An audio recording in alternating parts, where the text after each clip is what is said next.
Okay, I think we are on. People are flooding in. We're just getting the last little bit of audio taken care of.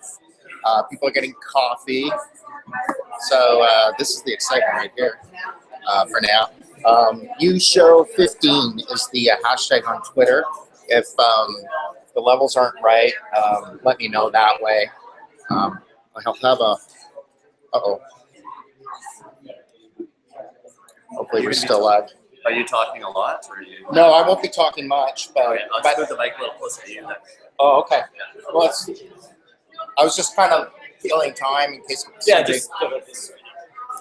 So yes, Alan has his lab, and we tested that. Let's see how the levels are looking.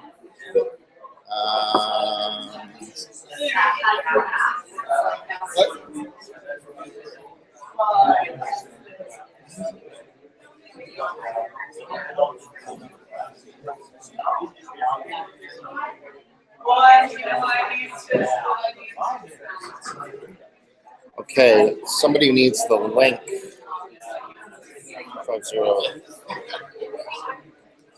Does that sound right? I don't know how it sounds. I'm trying to find that out.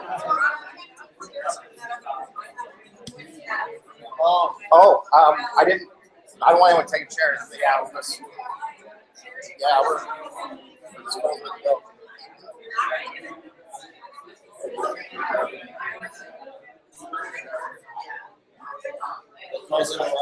Yeah. What's he using?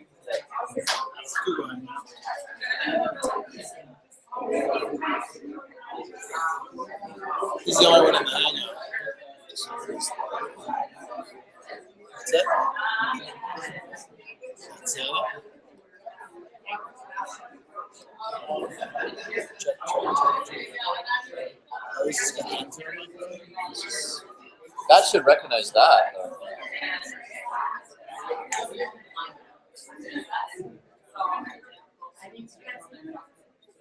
It's not saying that it's a source. It's not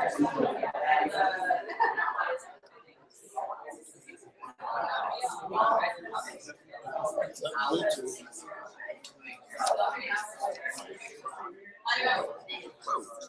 Shut it down.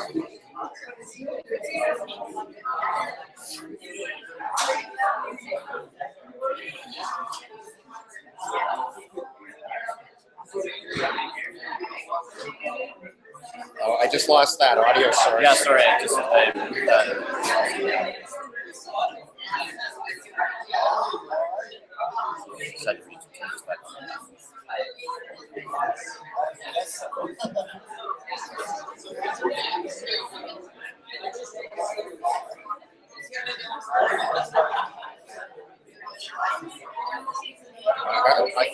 kicked in and then out.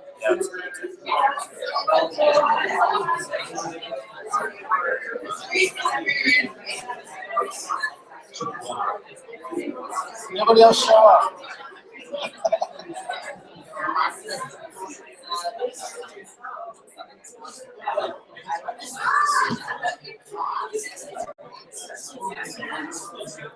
I'm not seeing it.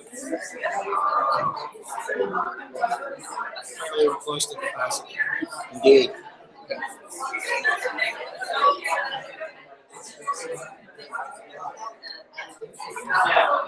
There it is. That's the one. Okay. Alan, can you just talk into your mic? So I got to check. Yeah, I can probably even turn this down a little bit.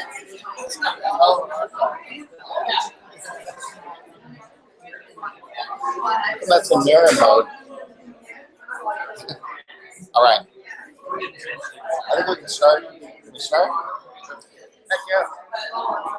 Yay. Okay. All right. Thank you all so much for coming. Apologies for some of the bumps around capacity issues. I'm advised there's only a 30 to 40% chance that we're in fire code violation. I'm hopeful we'll manage to make it through. So just to give you a very brief sense of what we plan to do today, this is a kickoff, as you know, for an 8-week seminar, although some of you may just be here for the standalone event, which we're going to start with. This is just such a cool opportunity for me.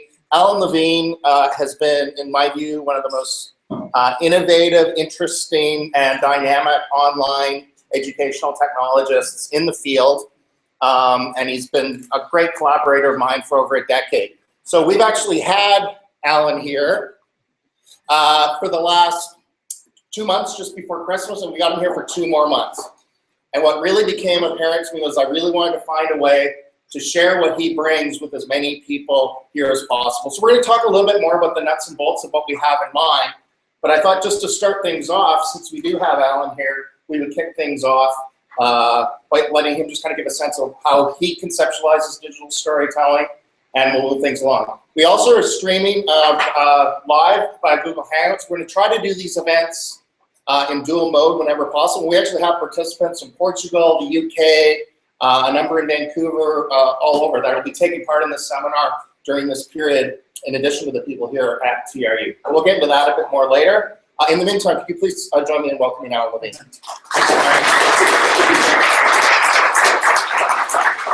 Thanks, everyone. I feel like I've been hiding out for 2 months, but it's been great to be here. You should know I live in Arizona, and so when I told my friends I was going to Canada for the winter, they looked at me weird. And when I meet people on Kamloops, and I tell them I'm from Arizona, they look at me weird. But I've been having a great time, and Brian and I are really excited about the seminar we're going to do.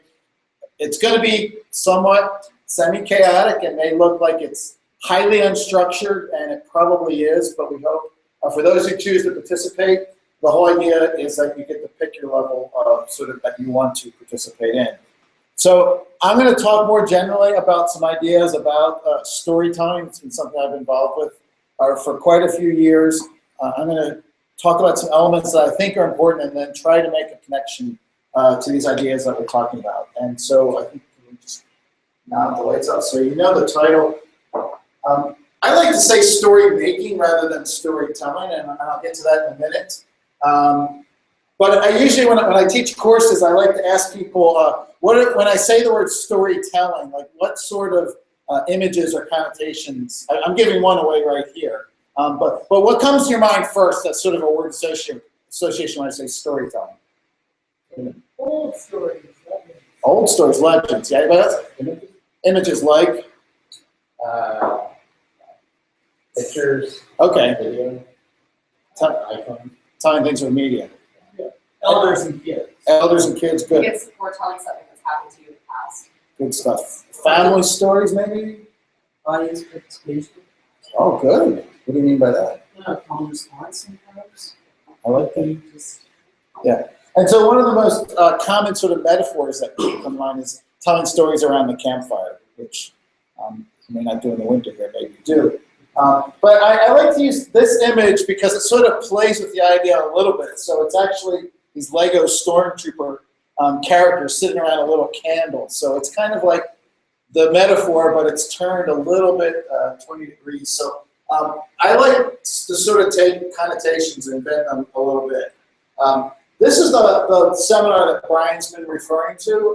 We'll talk more about it at the end, especially those who are interested in it. And I'm going to try to make connections when I talk about storytelling elements to some of the things we're trying to do in this thing that we call the U show. And I'll explain the metaphor later. But what we're trying to do is get at ways that people can learn to use their own websites that they create. So everybody who's coming into the site will create a blog, and we've got a number of options for that, as a place for you to practice creating either something like an online portfolio. I know there's a lot of interest in online portfolios here. A way to show your work, or if you have a particular academic or research interest, a way to think about perhaps sharing that more broadly on the open web.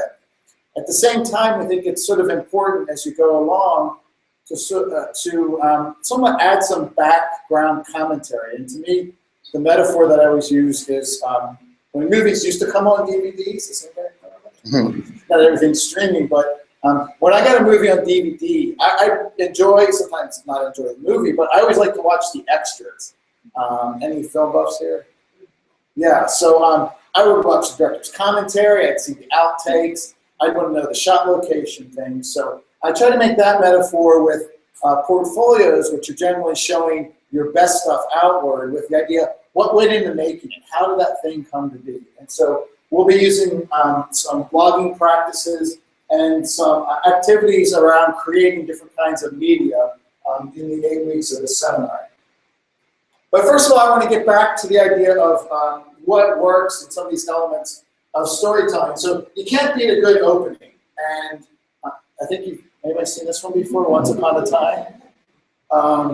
It's pretty interesting. I always think it's an interesting construct. I'm not a specialist in languages, but it's kind of mixing the idea of time and place and like time on a place. When, as I usually do, when I look this up on like Wikipedia, it's interesting. It has like 57, 60 examples of this phrase, once upon a time, in different languages and cultures. So it's somewhat universal, and it kind of works in an interesting way as an opening. Does everybody recognize what this is? You're all laughing. What is it? It's a quiz. How did you know that? 'Cause this is a terrible drawing. This is like the way I draw, okay? It's the opening credits, right? But look how it's suggested. And of course, the opening to this, I mean, George Lucas literally borrowed from Storytime. Long time ago in a galaxy far, far away. That's Once Upon a Time, right? Works very effectively. So another example, this is an opening to a story. So we have sort of, you know, it's telling us that the last man alive or sat alone in a room. So we have a time, maybe in a place. When does this take place? Future, right? Because last person on Earth, right? And it's what's interesting about this is it's a 2-sentence story called Knock. And so there was a knock at the door, and that's the whole story. So Frederick Brown wrote this in the 50s. It's sort of a play, but it's sort of encapsulates a whole story. With an interesting, it captures your attention with Once Upon a Time, and then the second thing sort of adds a twist, which you didn't see coming, and that's an effective storytelling technique. So what any possible interpretations, what's going on here? Not alone, right? Yeah, Twilight Zone-ish, right? Any other theories? An alien, yeah. There you go. That's the first one I went to. Left someone out of the story. So you can already see there's multiple ways you can take the simple story and perhaps twist it or tell it in a different way. But right from the beginning, it sort of gets you into it. Like you may draw up an image. You know, my image is kind of bleak, black and white, kind of washed out. And obviously thinking of a post-apocalyptic setting. And then this whole thing that you can sort of change what you think is going to happen. And then your imagination fills in the rest. It's only a 2-sentence story. So I'm already ready for an interlude to do a little activity because I like in my presentations not to be the only one doing something. So I got this idea a couple years ago of something that I thought might be important to helping people in terms of communication.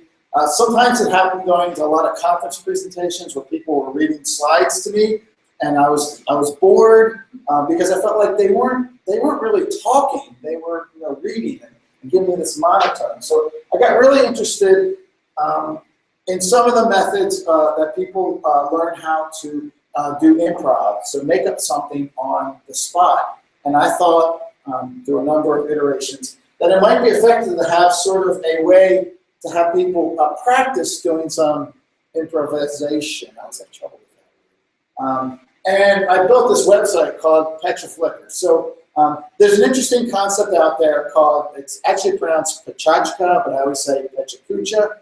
Some of you, I see some nodding. That came out of some architects in Japan who were also bored at long journey PowerPoints. So they came up with this format of, you do presentations of, you have only 20 slides, each one is on screen for 20 seconds and auto advances. So that means your presentations are over in 6 minutes and 40 seconds.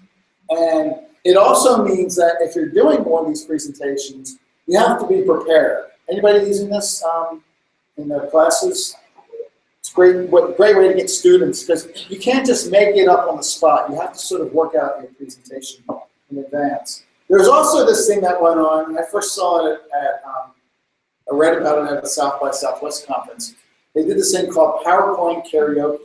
So they would use that same format, but I would prepare a slide deck full of ridiculous images that didn't come together. And I might sort of tap Colin to get up, and he has to give a talk on these images he's never seen before.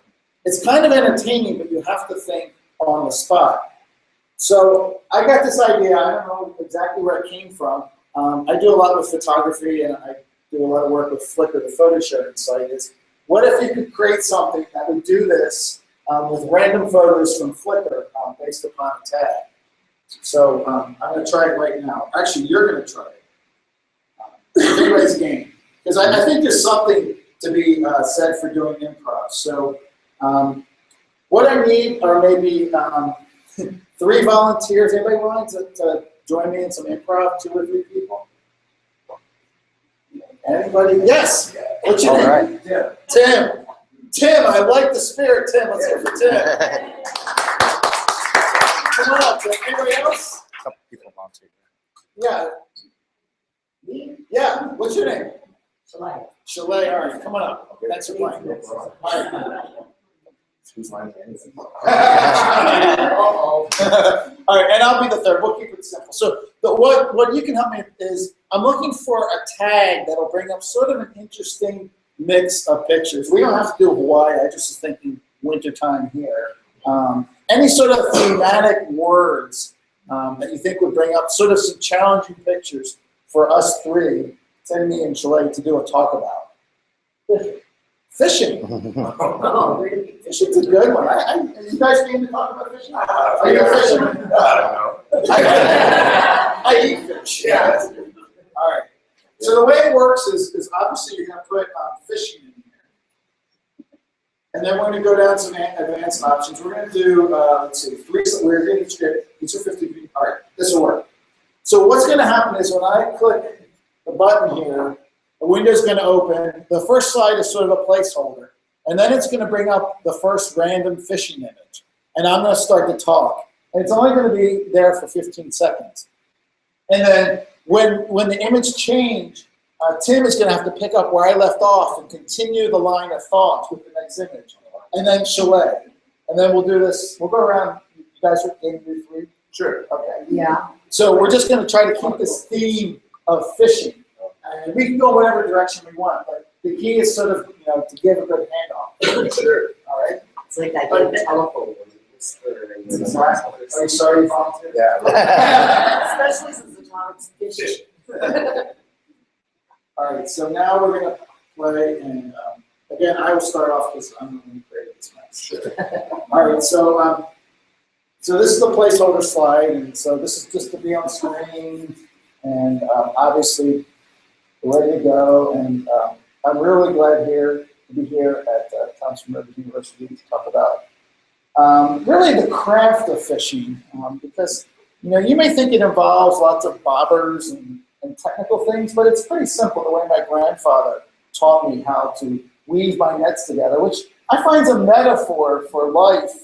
Well, you saw Robin Williams on the old, which is your grandfather there, and this is 3 children. God bless his soul. And you know what? They're fishing with a long stick that they made. Looks like they weren't really ahead of their time yet. They had a string and. But they lived in a beautiful pastoral setting where fishing was a way of life way back then. They had to go out and find their own sustenance and work together in teamwork to feed the community around them. And, it seems to be dominated by men, as shown in these photos. There apparently was at least one women fisher, but she must have been taking the picture this day. But Obviously that she wasn't. Obviously she wasn't ready. So what happened is she fishes and she wants to dream a houseboat here, where you can see there. She loves to be on the sea with her fishermen there, usually 2 or 3 at a time. And they went from being able to take photography in the previous photos to then painting the fishing village scenes. We're now back into a more modern state of affairs where we do commercial fishing. But of course, when we went on these fishing trips, it was really important because Twitter wasn't invented or email to be able to communicate back at home the important things that went on when we were fishing. Like back, Well, like back in the Rockies here, there was not much construction, right? So before we saw it there's basically a picture there that showed where instead of tagging someone, you had to tag back the photo, which now these days, come on. These days, we bring our personal photographers along with us. It's a cheese, and we can smile, and we don't use spears as in the previous ones. He's got a high-tech fishing rod there. Clearly, he's ocean fishing. Excellent. Not bad.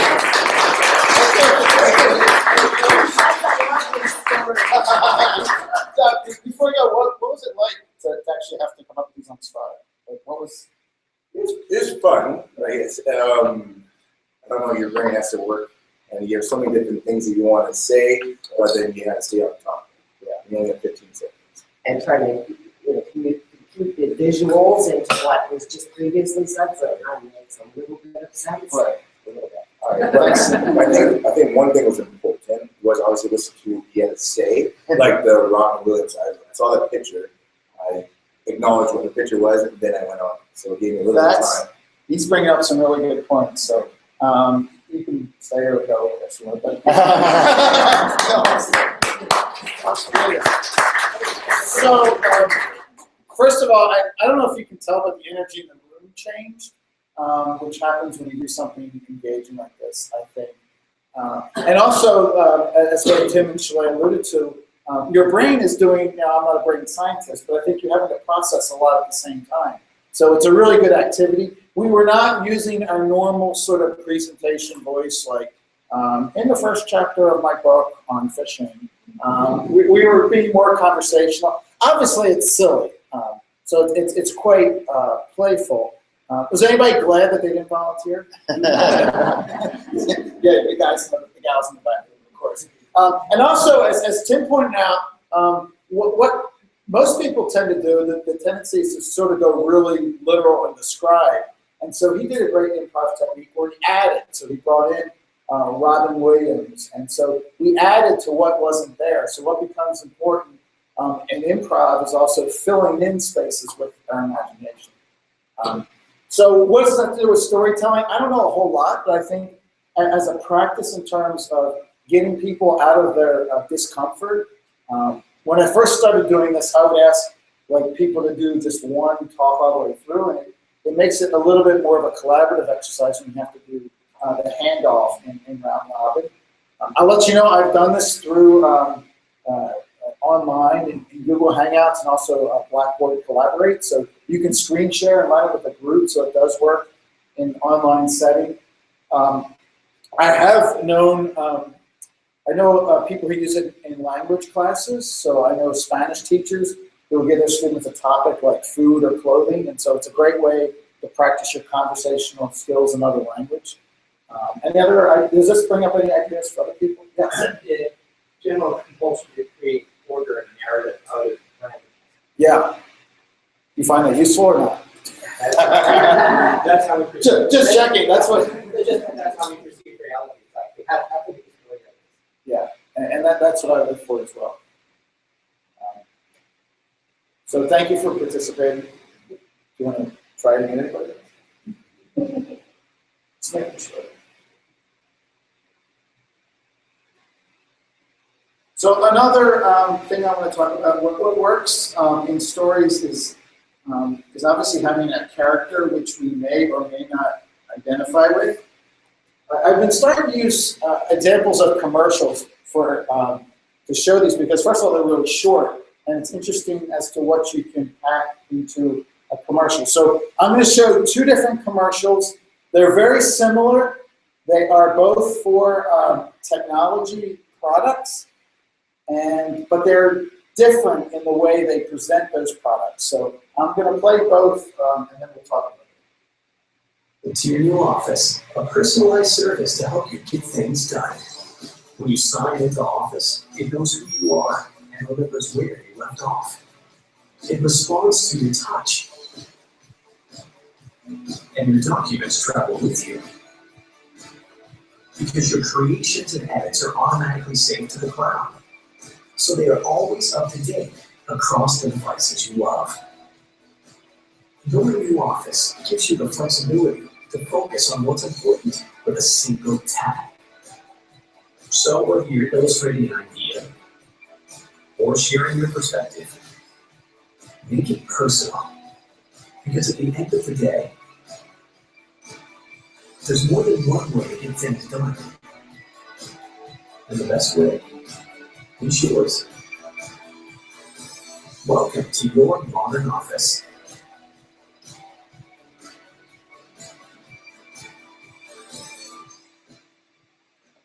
Microsoft product, pretty jazzy music, right, Earl? How do you rate the music? Very high. Obviously highly produced, highly produced commercial. Let's look at the next one. Claustrophobia. Claustrophobia, or speech anxiety, is the fear of public speaking.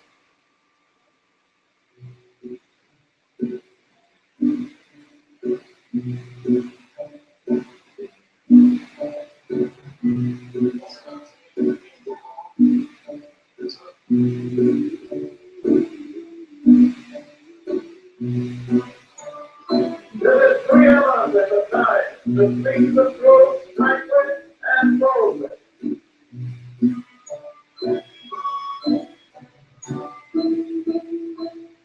This is no unsolvable problem if we take it wisely and courageously.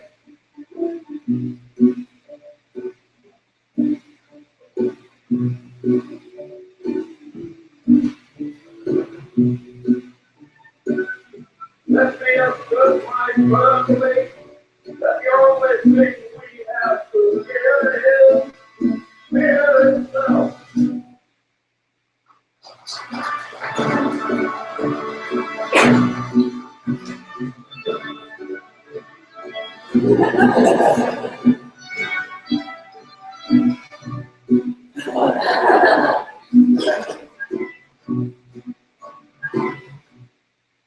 Any thoughts on what was different between these two commercials? Definitely. Well, there's a guy in the first one. He did something for his son, I think. You know what I focused on that though, was how many times they were you and your.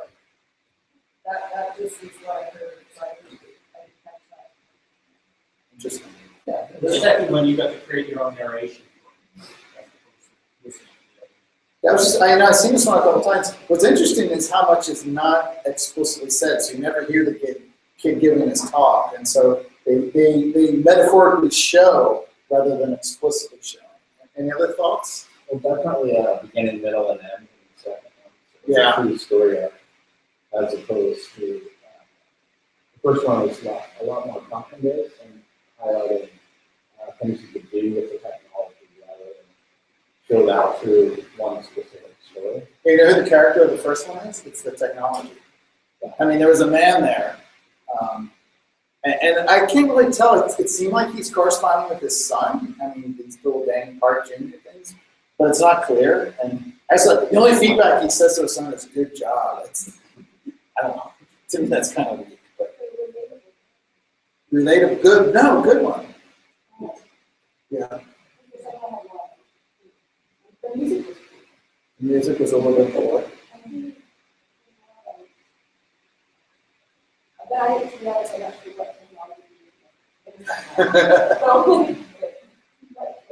That could be a question as to which one is more effective for as a piece of advertising. Yes. The second one makes you feel like you're on his side and you're sympathizing with the character.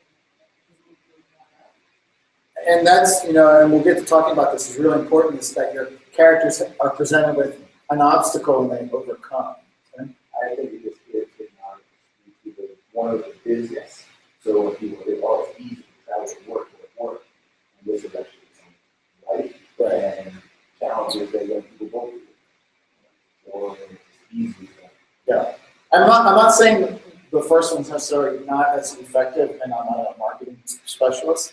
But in terms of the way they are telling somewhat of a similar thing about a product, they come about it really differently. The Google one also, they leave room for a sequel, which is cute. Second one too, you want to tell the story. Exactly. It's a lot more And it, actually, when you start breaking it down, it packs a lot in. One of the exercises I do when I teach is I have my students find a commercial and then ask them to break it down into 5-second increments and actually try to describe all the things they can see going on within each increment. And this close watching, as they rewatch it, they actually start to see more and more things that the camera is doing and the body is doing that they may not otherwise. I've already sort of alluded to this, the fact of an opening. Very effective technique. This video is worth watching. Right in the beginning it says, we found this flash drive on the side of the road. And I don't know about you, the first thing is I want to know what's on that drive and who are these people that found it. It's quite a well done story and worth watching. In terms of the things that we're talking about, the idea of a good hook that I mentioned in the beginning, or catching your interest, that comes into when you're writing online, is to come up with a good title. So a lot of times when my students are starting to blog, they'll submit a post that's like, assignment 3, or audio assignment, or photo assignment.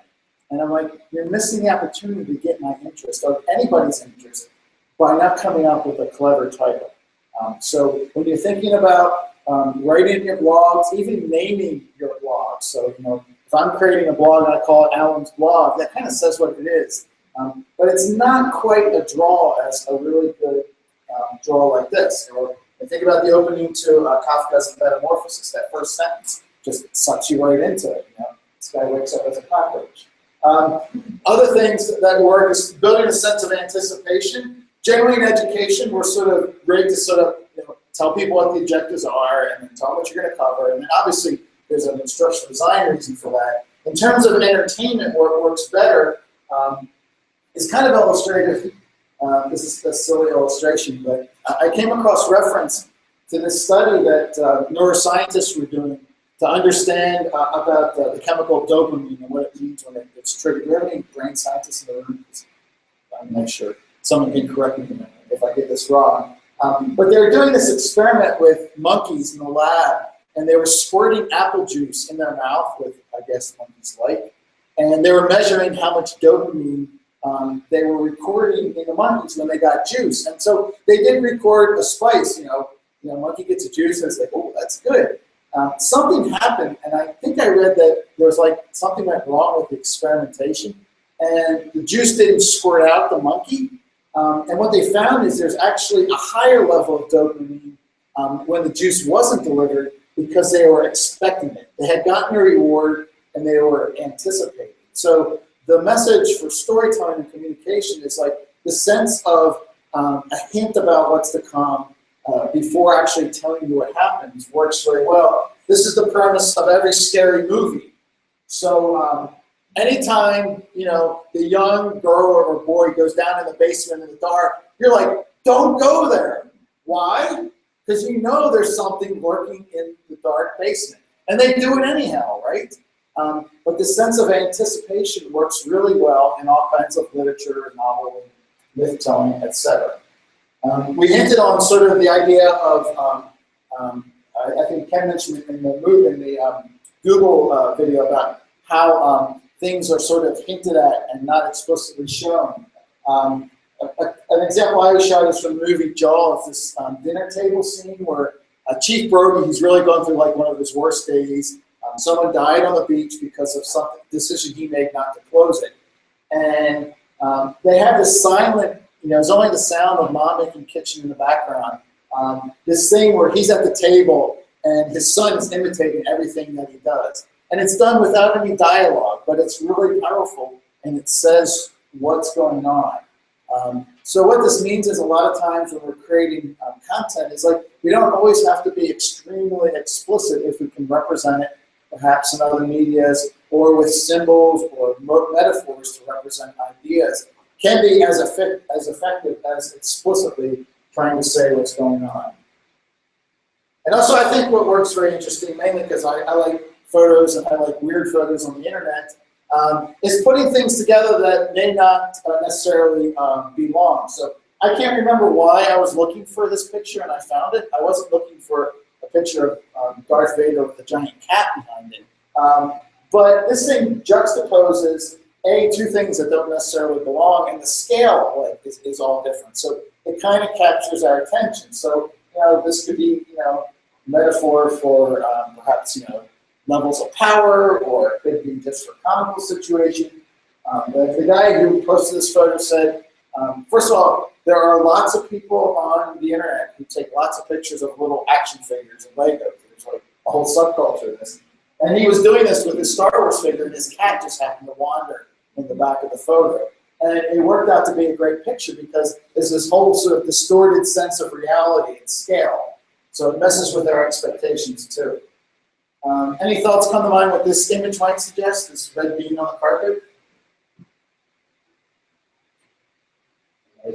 An egg? Radioactive. Yeah, radioactive, yeah. For some reason, this little fiber always catches my attention. I don't know why. It's like a little bit of dirt. My thought is like, well, I guess he took the blue pill. I don't know. I can't not think in metaphors. And I love this one. We found a white rabbit. Are you looking for it? So we have the whole metaphor of what white rabbits mean. And then this thing uses things in terms of photography that we're going to talk into the new show. We're going to talk about some ideas of composition. There's actually 3 planes that are going on here. We've got the sign in the foreground. In the middle ground, we have this blurry picture of the van with the dark glass. So there could be, creepy rabbit, kidnappers in there. And then the front porch, maybe that's where the rabbit's home is or something like that. So there's a lot of possibility for story and suggestion in a photo made by putting together these 3 different elements using good photographic techniques. Another site I did pretty similar in some aspects to the ketchup flicker one I showed. This one actually I did first. It's based upon an activity by comic artist Scott McCloud did. It is an exercise in how to create a story in just 5 random pictures. And these again are drawn from Flickr. So if you're sort of interested, we'll probably do something like this in a week 2 or 3 of our process. So again, you're going to be getting random pictures, and you have to try to put them together and pull them together into some sort of story. So it's an act of visual communication. As far as what makes a story, this might be more important in terms of when I'm teaching more of a storytelling class that's geared towards people practicing producing. I came across this documentary called Stories We Tell. It's really fascinating. It's sort of a family functional, dysfunctional story about kind of a characteristic, but a little bit off-kilter mother figure. She remarried a couple times. The kids had these kind of series of different kinds of relationships with their parents through a whole lot of So you're in the middle of a story. It isn't a story at all, but only a confusion, a dark roaring, a blindness. It's only afterwards that it becomes anything like a story when you're telling it to yourself or to someone else. Chad, can you just go back over that one line? Oh, it's been so green. It's told through a lot of the old family silent movies, and with the voiceover interviews, that's the daughter who's doing the production and the father who's doing the narration. But I really like this sentence he said that, trying to think about what's in the story, like when we're in the middle of things going on, we don't necessarily think about it as a story. It's later when we perhaps reflect on it or when we tell someone else that we put all together these mishmash of activities and it becomes a story. Until that point, it's perhaps a series of events. And again, it's important here in terms of the work that we're going to be doing, is we're asking you in this youth show project to sort of tell a story of your own ideas as they develop. So, and then some of that becomes from the act of just doing some regular narrating or journaling of things that you're working on and trying. And then as you go back and look at that, you can sort of draw together perhaps the story of putting together your portfolio, or the story of how you were able to pull together your ideas for a teaching plan or a research project. The other thing about when I don't always want to use the word storytelling is that we tend to think of it as performance. This woman, her name is, she's a professional storyteller. I go to a storytelling festival that's once a year in my town. She looks like she's having fun, she's confident, And so she is really well versed in the performance aspect of storytelling. So when I come up, who can I pick on? Who wants to tell me a story? No. What you first thought is like, oh my God, what does he want, right? I don't want to, I don't want to be embarrassed, right? And it's a natural thing. I feel that same way. So when you sort of say, tell me a story, it's like, what's his expectation? What if it's not good? What if my colleagues laugh at me? Yeah, I'm not a storyteller. But there are some things that you can do to sort of practice. And some of it is recognizing that there's a structure to stories. So this is the classic, ever heard of the Freytag pyramid? August Freytag was a German philosopher, and he studied a whole bunch of classic dramatic literature, and he found there's really a common structure to it. This basically is how most Hollywood scripts are written. They actually follow this as a formula. Exposition, so you introduce characters, and so by rights of storytime presentations, I probably have to use a Star Wars reference. So Luke Skywalker is flying around on Tatooine with his little gizmo thing hovering off the ground. He lives with his aunt and uncle, and so that's his life. And then something happens. There's rising action. He comes across the two droids. He presses a button, and Princess Leia pops out. Help me, help me. He has to find Obi-Wan Kenobi. There's a series of things that lead. There's the fight in the bar, and things blow up. They go on spaceships. And ultimately, the climax, he blows up, the Death Star. And then there's fine action. These things get resolved, and they get all their medals. And then it ends. And then you do a sequel. You repeat it again. This is how they teach film. So when they teach screenwriting, it's sort of the same thing. I call it the lumpy hill, so they've kind of moved it over, but the 3-act play structure follows that same path. There's the hero's journey, which sort of wraps it around in a series of steps that Joseph Campbell's work sort of did the same thing by examining mythology and finding a similar structure. You can do it without the cheesy clip art. There's also what I call the obvious, and a lot of times when people will have like a presentation about storytelling, they'll say a story has to have a beginning, a middle, and the end. And it's like, yeah, I know that, but it actually does make sense. And that's sort of what makes stories work.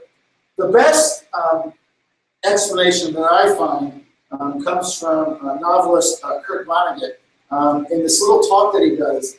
And I'm going to play this video, but what I love most is the technology that he uses. Well, there's no reason why a simple shape of story can't be fed into computers in a beautiful shape. This is the GI axis, good fortune, ill fortune. Sickness and poverty down here, wealth and boisterous good health up there. There's the very middle. Now, this is the BE axis. B stands for beginning.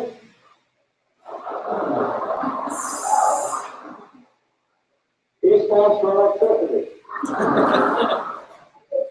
Now, this is an exercise in relativity, really. The shape of the curve matters and not their origins. So we'll start a little above average. Is why get a depressing person? We'll start. The whole thing, we call this story landing home, but it needs to be about a man, and it needs to be about somebody getting into a home. Right, it's a good way to remember. Somebody gets into trouble, gets out of it again. People love that story. They never get sick of it. All right, not copyrighted. Another story, also a beautiful curve and easily fed into a computer. So, boy gets killed, but it needn't be that. Just a way to remember it.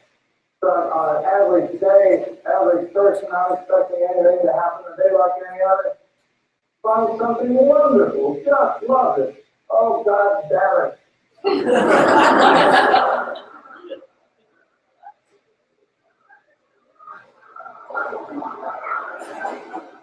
Got it back again. People like that. Now, these are beautiful curves, and this gets a little complicated.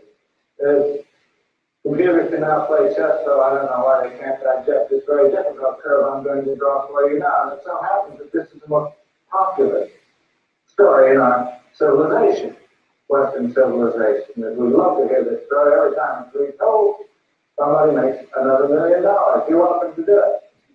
Now, surprisingly enough, I say it's depressing enough. People don't like stories about below average stage and people.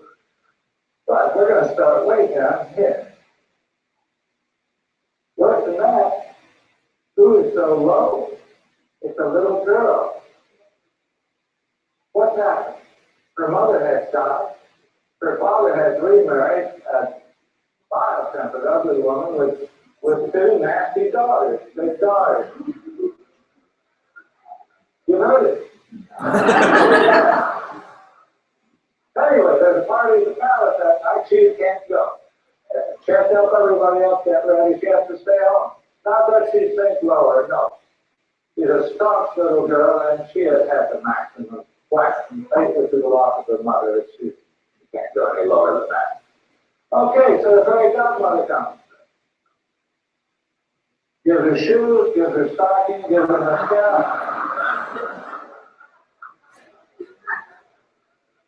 Gives her means of transportation. Goes to the party. Dances with the prince, has a swell time. Boing, boing, boing, boing, boing, boing, boing. Now, there's a slight inclination to that line that I've drawn because it takes perhaps 20 seconds, 30 seconds for a grandfather's clock to strike 12. Does she wind up at the same level? Of course not. She will remember that dance for the rest of her life.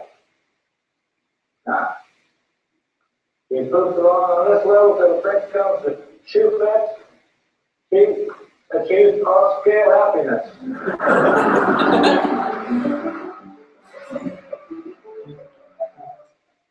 I love that he's using a chalkboard. But he does demonstrate, he does some things, he plays with your expectation. You know, E stands for electricity. If you notice also sort of the timing and pacing at which he talks, he's very effective at this. But also more importantly is this idea that I think is most important, that stories have this sort of shape and movement from things that are positive to negative. And what we identify with, as in the Google Nexus commercial, is the boy's struggle to come over his speech thing, and then going on to class, and then he does do that. So there's sort of this tension that goes on as characters move through these paths. So a question is, also one other more format that, again, is another way of describing a story shape. And generally, I kind of, every time I sort of see one of these formulas for how to tell stories, I kind of think, yeah, it's okay. This is the one I've actually gravitated to the most.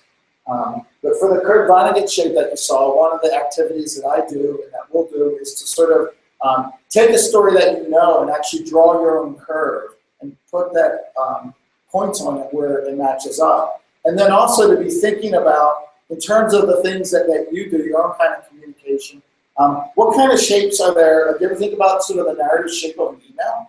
I mean, you can actually do that. I've had people tell me they think about this in terms of giving students feedback through comments, etc., about a way to sort of, you know, open with something positive and then tell them something perhaps a little more critical and then end with something constructive. So there's all kinds of ways you can think about the shapes of our communication. This idea of a story spine comes from a guy, Ken Adams, who teaches improv and theater. And it became popular because Pixar says they use something like this for developing all of their feature storylines. So, and again, it's the same thing. Once upon a time, there's the opening. This is the expedition. So, and what you do is you sort of fill in the blank. So every day, what's the normal character, daily life of the character or thing that you're doing? So, and then so you've done every day, so that's the ordinary. And then what happens in the story part is the ordinary becomes not the ordinary. So you introduce something. Something intervenes. This is in the hero's journey. It's the, I'm forgetting the name of the step, but where something comes in and changes the path. And then the story arc is everything happens. So because of one action, the character does something else, and because of that, they do something else, and then they go to another planet, or they travel in time. And then ultimately, there's some sort of conclusion, and then there's a lesson learned.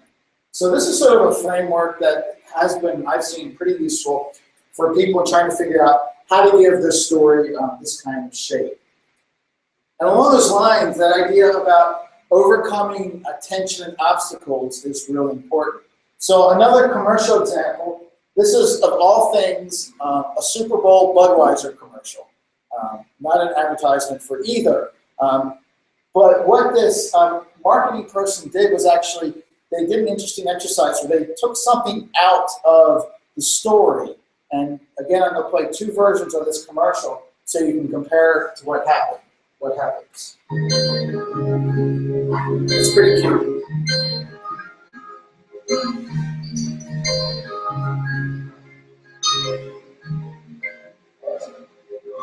That you only need the light when it's burning low. Only miss the sun when it starts to snow. Only know you love her when you let her go. Only know you've been high when you're feeling low. Only hate the road when you're missing home. Only know you love her when you let her go. And you let her go. So, okay, cute puppy keeps running away from the woman's farm, comes to the guy's farm, he keeps taking her back, and he's friends with the horse. It's a friendship story, right? Okay, he deliberately took something out. So watch the full version. And notice what's different.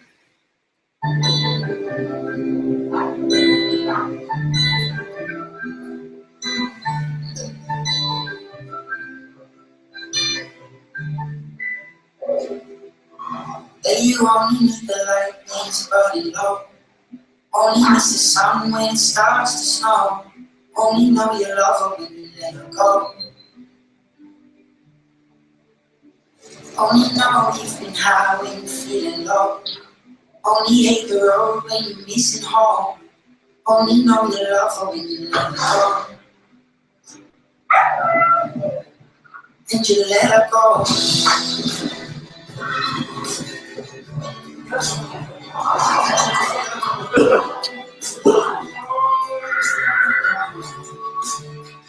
Will you let her go?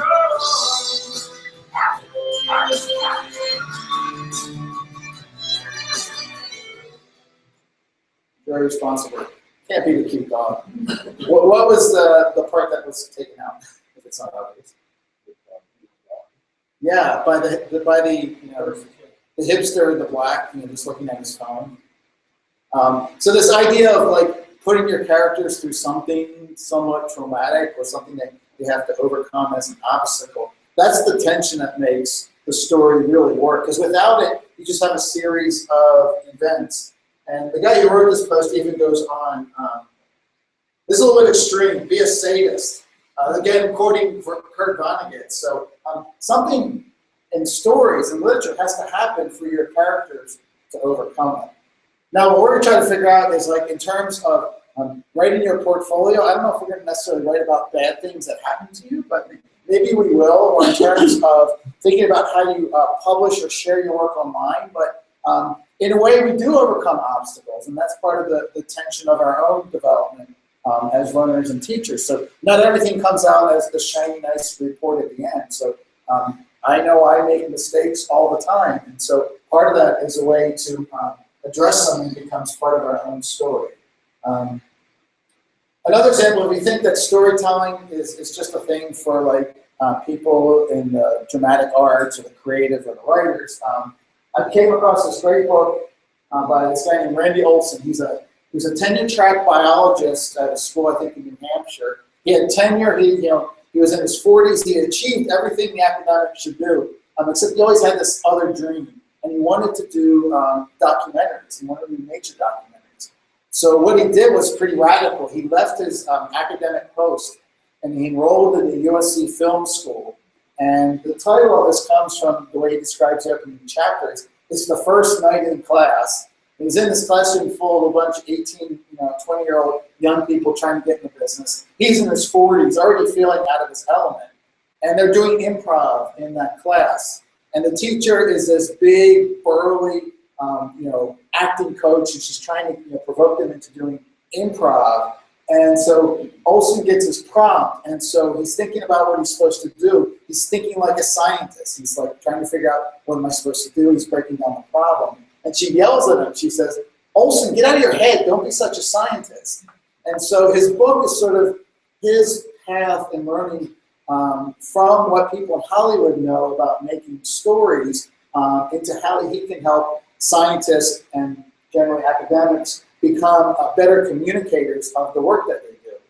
And so he writes this idea that I'll get to in a second. I forgot this slide. So as a small example, I found this, which is kind of describing a scientific experiment, but it's using more cinematographic or film techniques.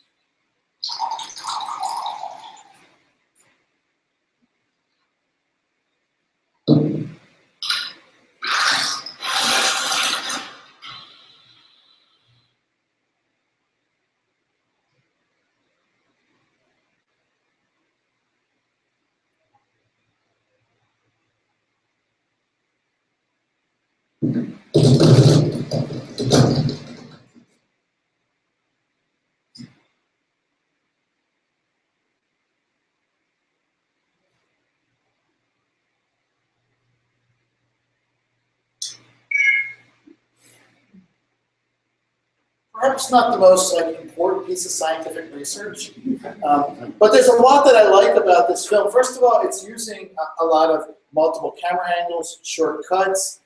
There's use of shallow depth of field, meaning things are in focus. I like that the character is a woman scientist. There's no dialogue or explanation, and we don't know, again, the anticipation, what the end is going to be from the beginning. Very different from the way we sort of describe scientific research. We sort of tell you our conclusion, then we tell you our methods, and then, and it's, I'm not saying that all science or academic information should be presented like entertainment film, but there is a place for this when you're trying to draw interest to your field or perhaps explain the significance of your research. Also, what we'll learn about in our seminar, do you notice how intense the sounds are? When she sticks that probe in the orange, that's not the sound it recorded, it's enhanced.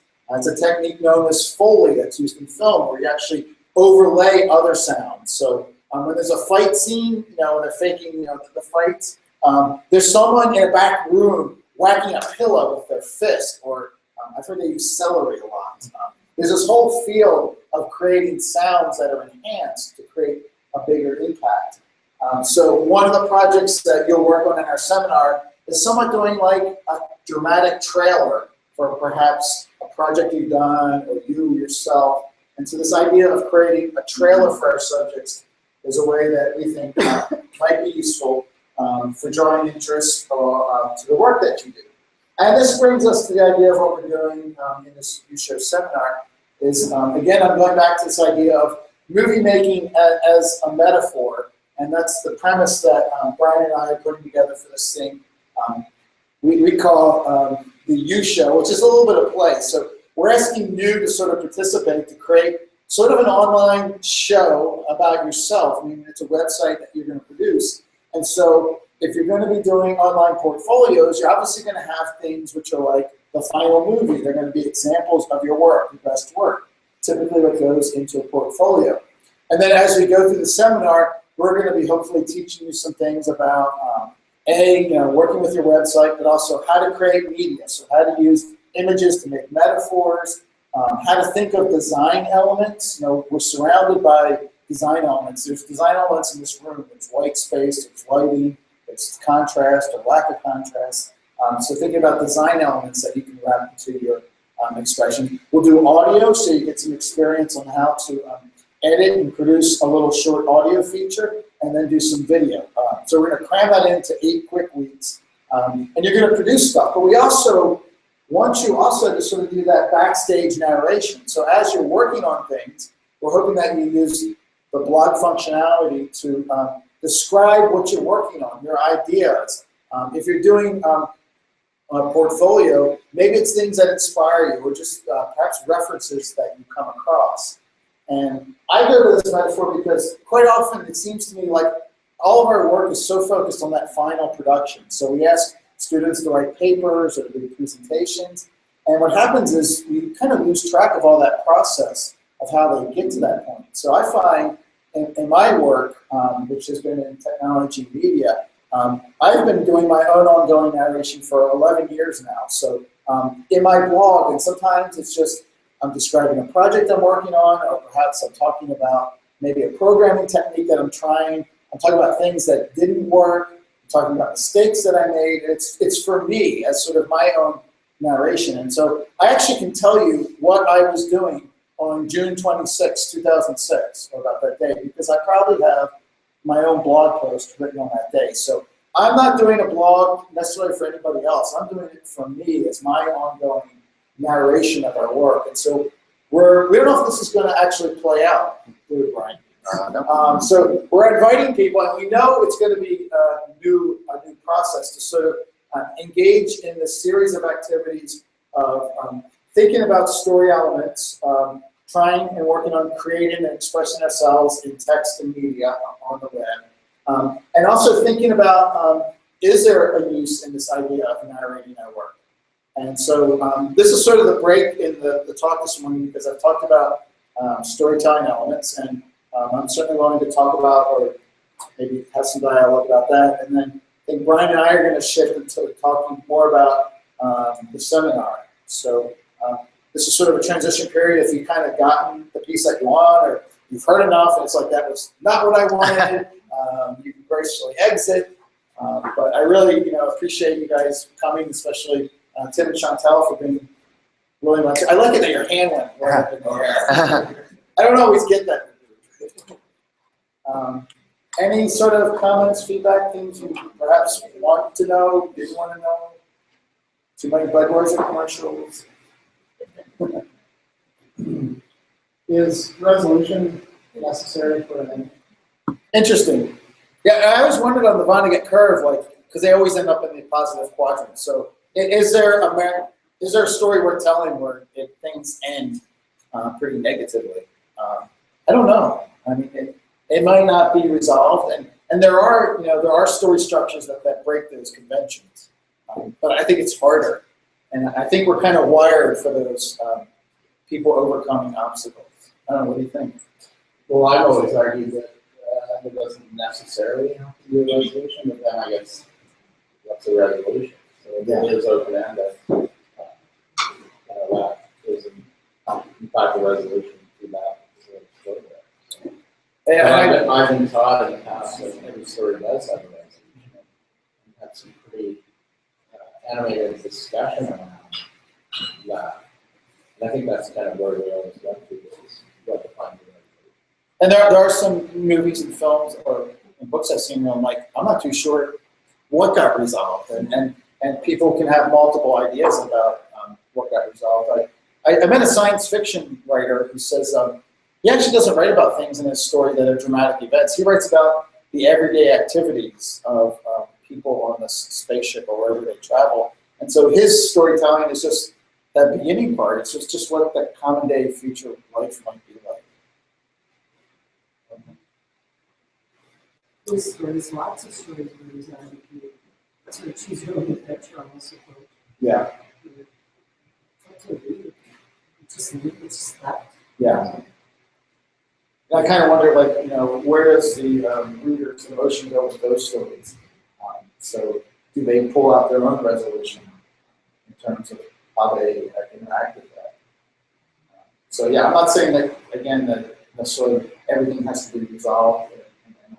There's a lot of latitude to do things, perhaps that leave it more for the reader or the viewer to sort out. Sometimes the key question is just dropped, and that becomes not the question we want to. Yeah. We were talking a lot about when we were talking about the shape of the story and all that kind of stuff. We were talking a lot about action and climax and all that kind of stuff. But I'm wondering, how do you get people invested in a story that you think is important to tell, where there's really not any action, or there's not really any obvious climax, and how do you find the action in something that seems so ordinary? Like for example, I'm working on putting into a new portfolio my like cheerleading recruitment story, because I think it's important to how I got here and what I'm doing here and why I'm here. But how do you find action in why I decided to come here? I think there is action there. I mean, there's basically, I mean, you have the part where you started before coming to TRU, and then a series of events that happen, and I would guess you're not necessarily in the same place as you were in the beginning. So action doesn't need to be things with spaceships blowing out and guns going off. I mean, there's actions just in the way our lives change and go to different places as we go. So some of them might just be trying to find the ways to contrast those and show what's different, or show maybe where, what were the inflection points? Like there were probably, I would assume, what's your name, sorry? Haley. There's probably, challenges and obstacles along the way. And so I think there's stories. I see it all the time in the student posters that are done around TRU. They're just giving an idea about some of the students have done in terms of coming. So I'm glad you asked that, Haley, because I don't think it says everything needs to be like big, bold action. But I still think you're not on that same line, no matter what. You buy that? Or? Yeah. Good question. Robin? Yes? I think this is fascinating. It's really great. So it's where I guess it we're doing staff right now and ready to start working on they were not doing it until 1976. And so there's lots of characters and really across things like Joe, somebody in 1925 that was there, somebody that had letters from his grandmother in 1921. And I think, okay, is this going to be a process where I'm reflecting what I'm going through, the challenges, and bringing this forward as my blog spot? Is it something that I could share that research process with other academics, or students? So I don't want to get sidetracked by a really fun project. Yeah.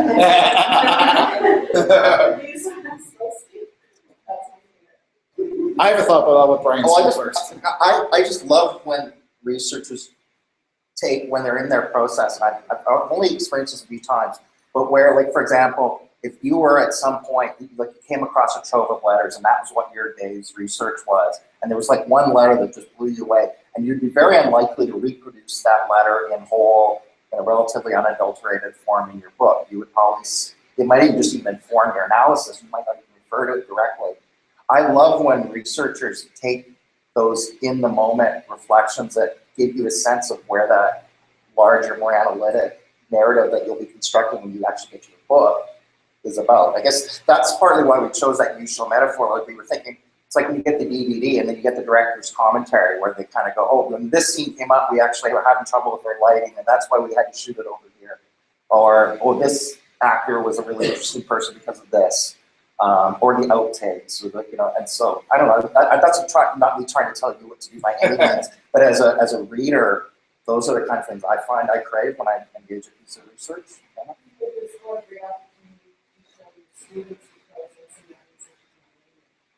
Yeah.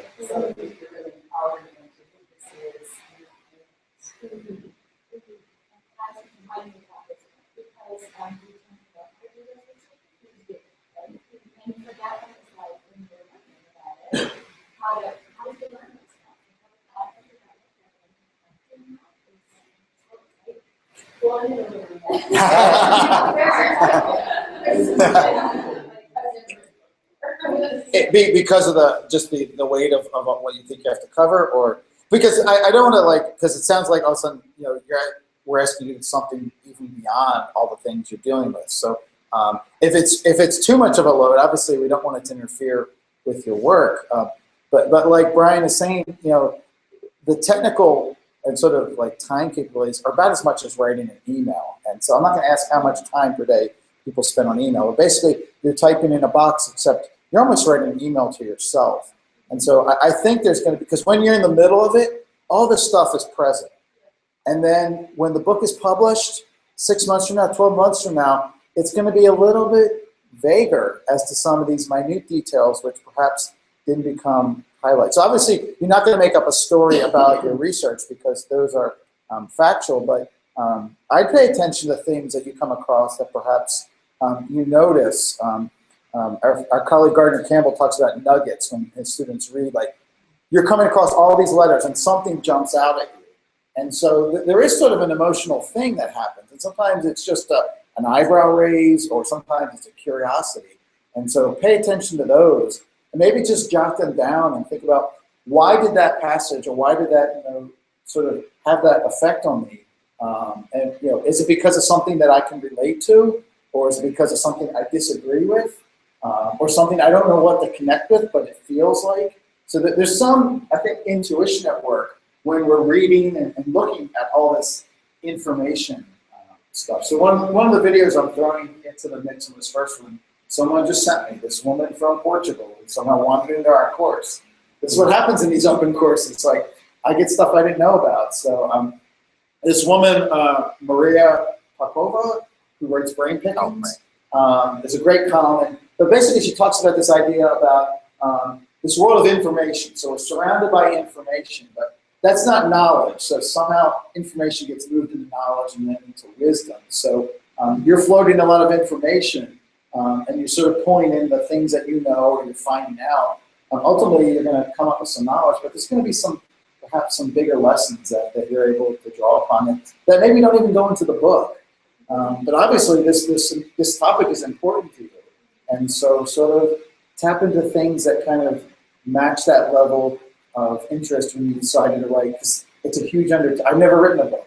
Probably never will. But it's a huge undertaking, but it's a great opportunity to be immersed in a topic. And so we hope, pick the amount that you think. If you just want to do narration about the work as you go and think about perhaps the media that are related to your work, that's fine. We're not going to demand that you make movies and things like that. You get to do what you want. Tim. I think you're about a point. Just my experience, I love film. I'm a very beginner, so I didn't do a lot. I joined the film festival last year, and my friend now, we had a film music for it without anything that we thought was just no. So we did a film, we sent it in, the headphones on that, because he gave me an award. But we went there, and it's like, okay, we do something that didn't happen to us. Right? So we went there, and they showed it on the picture, and you can see people looking down, and they're not going to have it.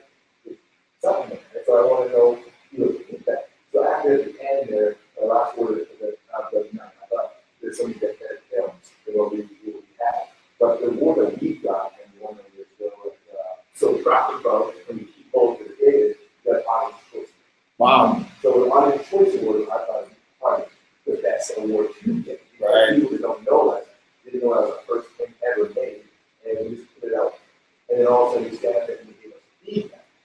I think this is what you guys meant. We didn't do that. Right. You know? I like how you did this, I like how you did that. And the film itself wasn't, people had different images and scenes and all of that. We just had him speaking on a topic that wouldn't interest you for the person, but because it's visually, they're like, oh wow, that's good. I like how you guys did it. I like how you did that. Yeah, I do that, right?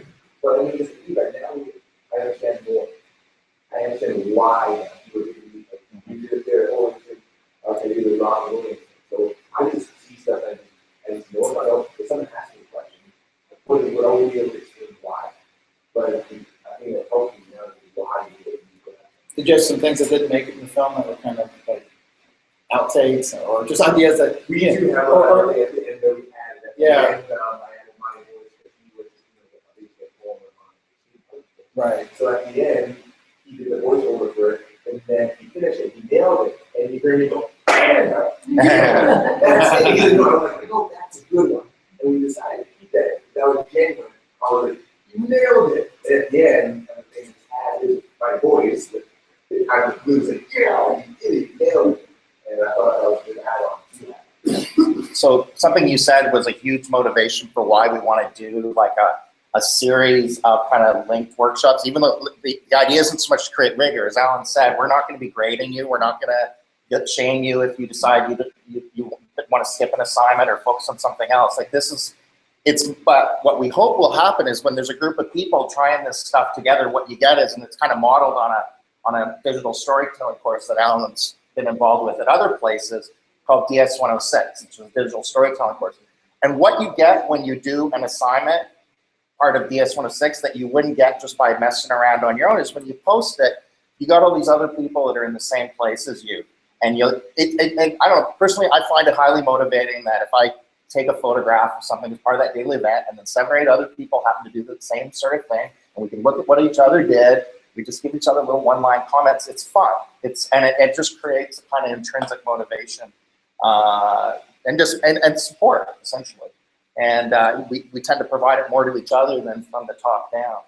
So when you're talking about that element of feedback, I personally find that highly motivating, even when I'm struggling with something. And that could be the feedback you're looking for too. It's like, yeah, this is hard. Like first 5 times I did this, I didn't get it right. And there is an inertia to overcome because we are kind of used to working either in small teams or alone in private and coming up with the film at the end, rather than putting in these little bits that aren't perfect. So that's one of the reasons for constructing this seminar in this manner. I wonder if we should shift to the practical bits. Yeah. Has everyone seen, like when we passed URLs around and the invites for this talk, have seen some sort of communication about what we plan to do? I'd be interested in hearing from you what you think we're going to do. Because we're not sure. We're not sure, and I also want to know how much we're communicating and how well we're communicating, even what our initial ideas are. And also, too, I'd be interested in knowing if that's what people want. So what do you think's going to happen?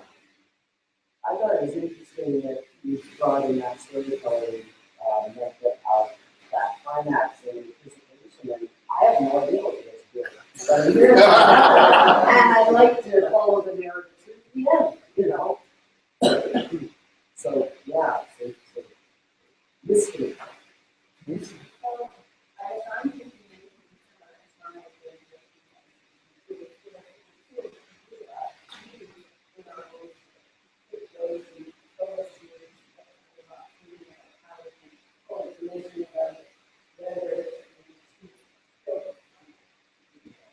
Yeah, that's a big part of it, I think.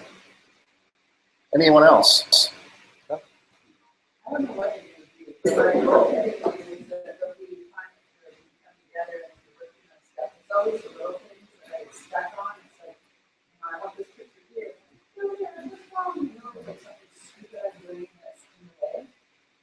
But that's hugely time-consuming. And that's where I get derailed and I don't know what I'm doing. I want to get to the finish line of some stuff. And I want support with the little places where So we have some idea of how that structure might work, and I think, I dare say, we will adjust it as we go based on where people come from. We are hoping to design that theoretically you could do everything, all the activities we suggest, and come out of it with a product without ever being able to make it to a single in-person session. But what Kira said is really important. I have this thing, particularly with web stuff, and one of the reasons I've loved having Alan here was, you know, there might be things that I can figure out how to do, but if I'm doing it by myself, it's going to take me 6 hours, and I'm gonna go down wrong paths and have to start again. And sometimes that's a valuable thing. But if what you're hoping to get to, that 6 hours might not be where you want to be putting your time. That's why we will have some sort of gathering once a week, and we're going to have them at different times. And that's a pro and con to that. I mean, I know in some respects, people might want to have it to be at the same time every time, but we also are aware that in an institution like this, that means we would be excluding some people. So probably nobody would, even if you want to, would probably be able to come to every in-person event. But hopefully everybody, if they want to come, can at least come to most of them. That's our hope. And along those lines, some of the events would be something like today, where we have a visiting guest speaker that gives a formal presentation or some sort of very structured event. Other times, the in-person workshop will be much less structured and more participatory and a check-in and just like where are we at and maybe even show and tell from the people that are taking part. We got some really interesting guests that have agreed verbally to come. We still have to make bookings and things like that. But we're gonna have some really interesting people coming to this campus as a part of this event. And then we're also gonna have drop-in sessions. So mostly in the innovation lab, which is on the 3rd floor of the open learning building, we're gonna set aside blocks of times where either Alan, myself, or other people who are a little bit more advanced or experienced in the topics will just be hanging out in the lab. So if you're struggling with something on a technical hands-on level, just come on by. If you have a laptop, bring it. If not, there are computers there.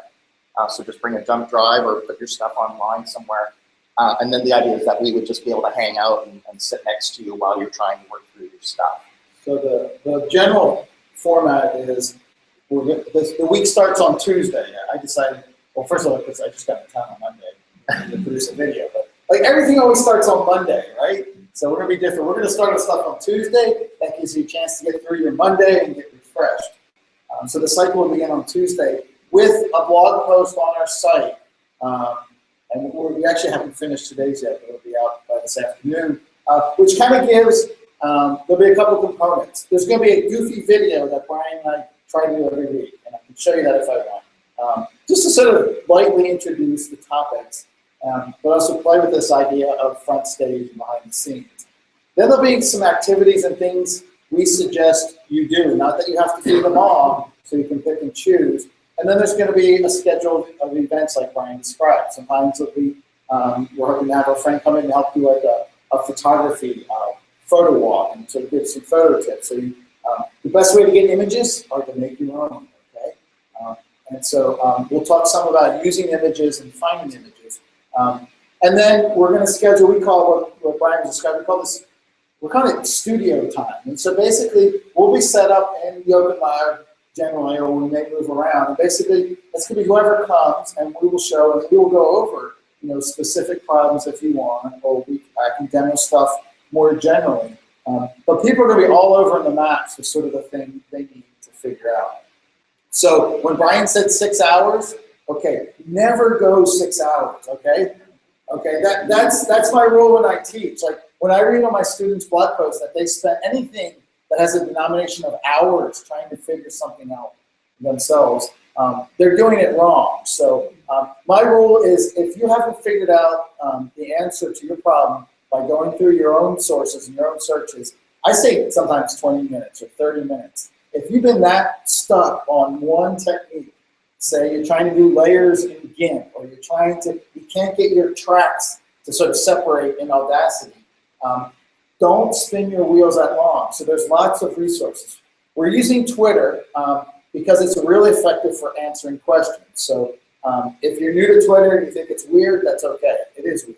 But it's very effective. So when you ask in an open community, and there are more, there's people participating here, there's people who are interested elsewhere. When you ask a question and you use our hashtag, chances are someone will get an answer to you before Brian and I might even see it. So that's really effective. If you don't want to use Twitter, we have a web form on the site where you can sort of submit questions. You can contact us very easily, but do not spend a lot of time on one particular problem. I might even think 10 minutes is a long time if you can't find the answer. And so one of the things we can help with is also like learning how to sort of do your searches so you can find answers. Searching is easy, but sometimes there's a couple little twists in terms of being able to locate the answers to your problems. What's the hashtag? It's YouShow15. And good question. So yeah, so there's a place on here. So these are people have been tweeting pictures so far. So anything with that hashtag, and we'll show you how to use this on your computer. You can basically save this in your browser as sort of a saved search. Makes it easy to go back to. We'll show you this. I use a thing called TweetDeck, which makes it easy to sort of follow multiple things on Twitter. And so, and generally, if you ask a question, someone will reply to you and will show replies. So Twitter is both distracting and useful. And just say that right there. The way the units will look are something like this. We're always going to have, we're kind of playing with the movie language. So there's a brief, that's sort of like an overview. We have these videos that Brian and I are doing, sort of like a trailer. There'll always be a series of events of things that are going on that week that are scheduled. And then the breakdown sheet are all the kinds of things that we suggest doing. So in this one are some things about using the hashtag. We're asking everybody to set up their own blog to do the work in their own blog space. So it's a chance for you, if you've never done it, to sort of learn some things about blogging and how to create your space online. If you have done it, maybe it's a chance to try something new. But this is the idea of the place you're going to do your narration, because we can do this little trick where we can sort of get everybody's blog post come into our site into sort of one big pool, and so you can get a sense about what other people are doing. So when people set up blogs, first thing you want to do is like, I always want my blogs to look pretty. I want them to look good. And we're going to get to that, but we're suggesting in the beginning, we have some things that we want you to try in terms of setting up categories and tags on the posts, getting used to doing the writing. The thing with the blog software, you can change the look at any time. Basically, oh, I don't like the orange theme, well, I'm going to go with the one with the mountains on it. And all your content stays where it is. You're just changing the outer look. So we kind of want to get you in the practice of doing these regular things. And then I always include sort of just some things that we think you should have done within this unit. Again, it's up to you. And then there'll always be some sort of closing goofy GIF. I don't know why. And we actually, if you're interested, I think, and there has been an interest, we will learn a little bit about creating animated GIFs. They're not just for doing silly meme things. They're actually pretty effective for showing processes and reducing things to very simple elements. So what will happen is, as people start adding their blogs to the site, you can see it on the front page. All these posts that are coming in, we already have Panic setting in. We have Gail's About Me page. These, on the front page, I tweaked something, so there's going to be a lot of blogs coming in here. So I'm randomly displaying 8 posts from the last 2 weeks. If you scroll down here, you can actually see all of them. This is called syndication. So this actually shows the most recent ones that have come in. So there's a photo, that's John Snowford. You get a lot of hello worlds, that's what comes with most blogs.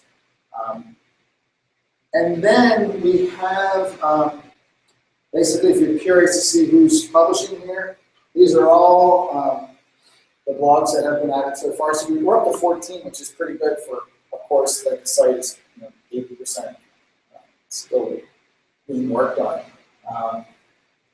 So if you're interested in doing this, there's a getting started link that sort of describes some issues about where to put your blog. So we don't care what you use, so we have some options. You can go to something that's free and hosted. You can go to WordPress.com or Blogger or Tumblr and create a site in about 1 minute. And you can do a lot with those sites. It's easy. They have all the templates and the themes.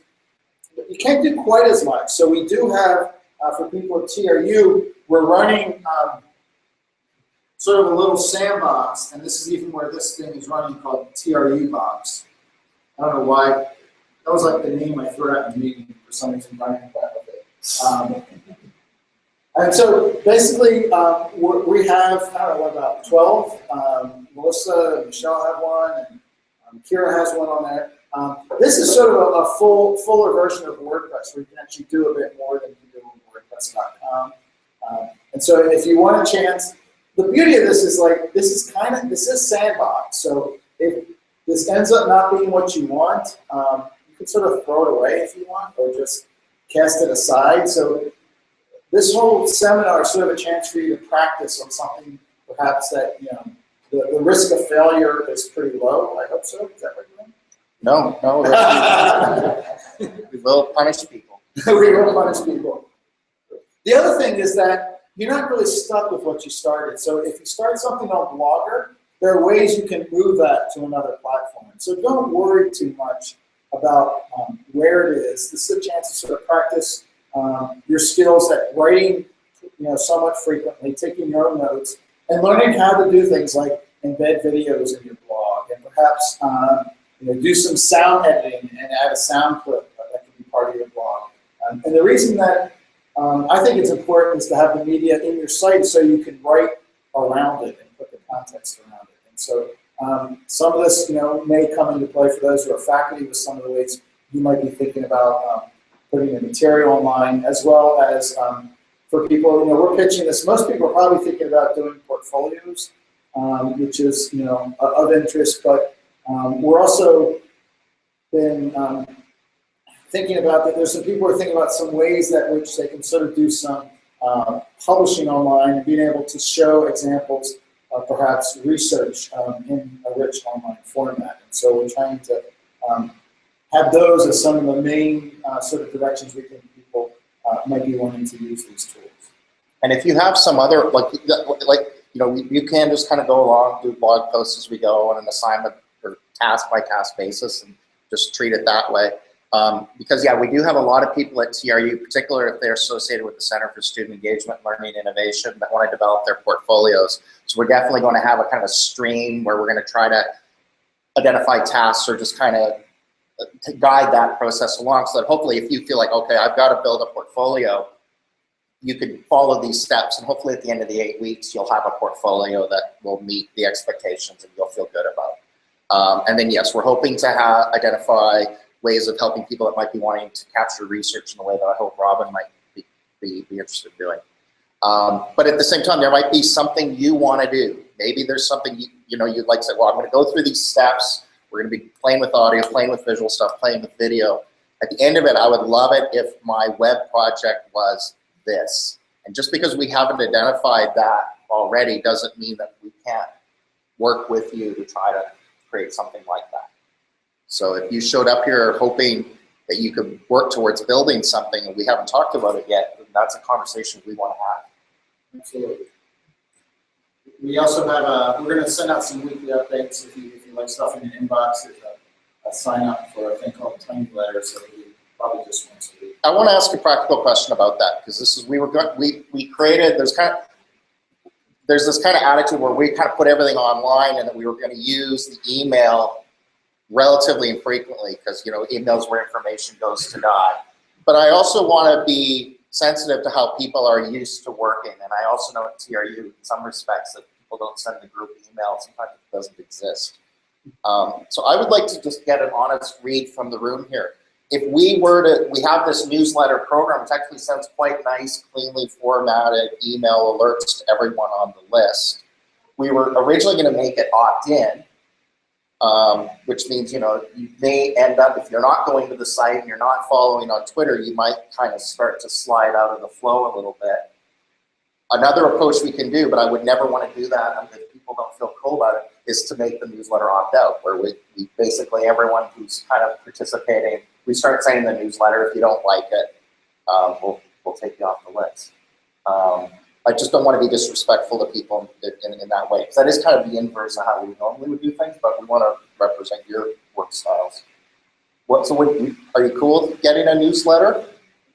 Okay, so if any of you do find it too much, or we're giving you because we might even start sending out our little mini prompts. Like Alan's got all sorts of fantastic ideas for little 10-minute tasks you can do to build a skill and put something on your blog. So if you're staring at your blog on what do I write about today, you'll just get like a 1 or 2 sentence prompt to kind of just, is usually quite simple to complete. One of the things I'm really happy with now is every time I chat, we rattles off the file. So very confident we can do that. You won't be staring at your screen going, what do I do today? So we can run those stuff through the emails as well. If you just, I guess I'll just say, if you do find it to be, I'm seeing everyone nodding. If people do find it too much, let us know, and we'll take you off the list and go in it your own way. I just hate the thought of being a spammer, if you can't tell. Actually, if you're going to add them, yeah, they'll have to confirm it. That's right, you will. Yeah, so you'll get a chance. Yeah, you'll have to click a link to actually get a. So that's you actually, we opt you in, and you can opt yourself out. Or ignore us. I'm sensing spaces pointing. Sensing one. Are people, okay, hopefully everyone's cool. We're gonna hang out a little bit longer. But essentially the task, if you are a participant or interested in participating, kind of the core activity is set up a space, a blog. It could be any of the platforms we identified. If you want it to be on our TrueBox server where we are, just send me an email and I'll set you up. The advantage of that server too is if you do decide you have specialized needs, we can add whatever plugins we want or whatever themes we want. So you're not limited to what a hosted service will provide. But the proviso is this is something closer to a sandbox. So we're running it, so we'll make mistakes too. I've learned a lot about running WordPress just in the last month or two from setting the site up. But I'm certain to make mistakes. Yeah, I'm just wondering about the engagement ambassadors. Yeah. Portfolios, can I direct them to TrueBox? Absolutely. Yeah, definitely. And yeah, so the task, if you choose to join us, is to, if you haven't already, just set your site up. Don't worry about theming or making it perfect. Write a couple posts just saying what you hope to get out of the experience. And if you haven't already, fill out the sign-in form. Also get a Twitter account, please. And just put your URLs in so we can register and syndicate you in. So that's the task to get to by the end of the week. Many of you have done that already, in which case you're ahead of the game. And we'll convene next week. Sorry, I'm new to all this. Like, on my blog and my Twitter. Yeah. And I have no idea what I'm doing with them. And I'm curious, are they only readable by people that No. are registered? They're public? Yes. So my clients, my mom, whoever I don't Sure. want to read can read it? Then if you feel like that's a concern, there's no requirement for you to use your real name and your real identity. No, I mean, it's not a concern. It's just. Well, no, that's a legitimate concern. Maybe you want to, well, yeah, exactly. No, that's, you might have any number of reasons why you don't want your name attached to it. That's totally cool. Well, you can always create new ones. You create new ones and add them in. We'll take you out. I generally suggest, I mean, the tendency for people is to name their blog with their name. So I generally. But only people, like, the only people that are going to be reading it at this point are people that I've actually sent. Well, yeah, the NSA. I would say, yeah, you may be surprised who comes across us. One thing to keep in mind is, I mean, Alan's got a huge presence on Twitter. We're getting a lot of kind of rattles and buzzes. Like we said, one of our most active participant right now is a woman from Portugal that neither one of us have met. And she's like full bore. We've gotten a couple pretty active participants in the UK. We have a professor at UBC that's taking part. And then a lot of people just even on the we were just broadcasting on Google Hangouts. We were getting people from all over at least looking in and saying hello and checking in. So it's definitely a chance. I would expect that whatever you produce here will at least get looked at by people you wouldn't expect. You want to? Okay. Somebody, if you want to leave now, it'd be a good time. Alan and I made this video yesterday. I'm going to sign off on the Hangout now, though. Thanks, everyone.